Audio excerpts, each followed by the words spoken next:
मृत प्रसूता के परिजन और अस्पताल प्रबंधन ने एक दूसरे के खिलाफ बेनीपट्टी थाना में एफआईआर दर्ज कराई है। मृत प्रसूता काजल देवी के पिता सीताराम खतवे ने ज्योत्सना आरोग्य निकेतन के डॉक्टर राम उदगार राम और उनकी पत्नी विभा कुमारी के खिलाफ एफआईआर दर्ज कराई है, जिसमें ऑपरेशन के दौरान लापरवाही बरतने का आरोप है। वहीं ज्योत्सना आरोग्य निकेतन के प्रबंधक निदेशक विभा कुमारी ने प्रसूता के मायके के रिश्तेदार काजल कुमारी, भाई राकेश कुमार चौपाल और हरलाखी के प्रियाराज सहित 50-60 अज्ञात के खिलाफ एफआईआर दर्ज करा दी है।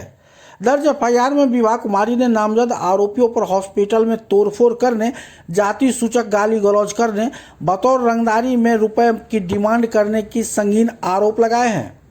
आपको बता दें कि रईका थाना के डुमरी गांव के संजय चौपाल की पत्नी काजल देवी घटना से 10 दिन पूर्व ही सफल डिलीवरी के लिए खिरहर थाना के सोनई गांव स्थित मायके आई थी। गत रविवार यानी 28 मई के सुबह प्रसव पीड़ा होने पर परिजनों ने आशा कार्यकर्ता के कहने पर काजल को बेनीपट्टी के डॉक्टर राम उदगार राम के अस्पताल ज्योत्सना आरोग्य निकेतन में भर्ती कराई।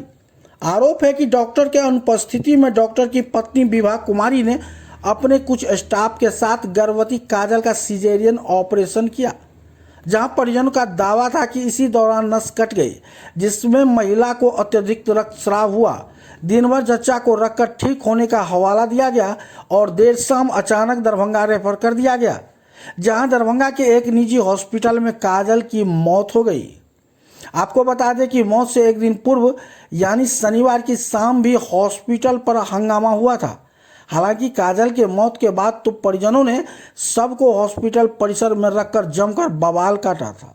पुलिस प्रशासन को काफ़ी प्रयासों के बाद माहौल शांत कराया गया। अब इस मामले में एफआईआर होने के बाद तमाम तरह के कयास लगाए जा रहे हैं। पुलिस फिलहाल सभी बिंदुओं पर जांच कर रही है।